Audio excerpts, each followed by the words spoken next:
What's happening, guys? Welcome back to Disciplined Paths, Disciplined Weightlifting. On this week's edition, I'm going to be going over basically how to choose the proper movements for your program or your athlete's program or who you're programming for. So what I see a lot is when people are choosing their program, they choose stuff they like. So that they'll choose the movement first, and then they'll be like, all right, I'm going to do squats, I'm going to do pulls, I'm going to do snatch, I'm going to do clean and jerk, I'm going to do presses, I'm going to do everything I need to do because I know other weightlifters are doing all those things, and I want to be doing them too because I want to be as good as them. I think this is a mistake. So yeah, you can throw all these things at you, but if you have some sort of imbalance or some sort of problem, and doing all these movements together is not going to address that problem.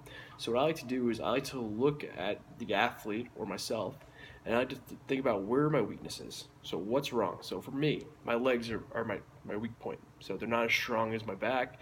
So I know personally I need to get my legs stronger. So I should be putting more squats, more variations that are going to be helping me use my legs, such as deficits and stuff like that.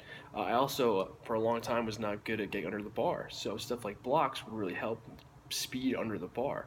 But as an athlete or as a coach, you need to be able to look at yourself or look at your athlete and see what their weaknesses are. If their back is super strong already and you're throwing basically 100 reps a week of pulls at them, what's that really going to do for them other than make their back even stronger and then create that gap between their leg strength and their back strength? Vice versa, if their squat is really strong and they're trying to get their deadlift numbers equal to their squat or even better, just throwing tons and tons of volume of squatting is not going to address their problem. It's not going to make them a better athlete. So what you need to do is really just focus in on what the athlete's weakness is, address that weakness as best you can in the programming. If you have a 600-pound squat and you're only cleaning 250, you really just don't need to be squatting all that often. You need to be working on other things that can shore up the weaknesses that you have in your game already. Same thing for overhead, same thing for any sport. It doesn't have to be weightlifting. It could, this is a weightlifting segment, so that's why I chose it, but it could be powerlifting, it could be sprinting, it could be anything.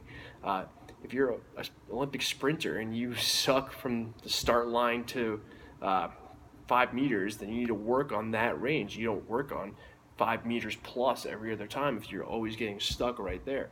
I hope that makes sense, and I hope you guys enjoyed this little segment and learned something. So make sure you guys go out there and you look at yourself and look at your athletes and see what their weaknesses are. Make sure you're not over-programming their strengths and under-programming their weaknesses. And this has been Disciplined Paths, Disciplined Weightlifting. I will see you all next week. I'm out.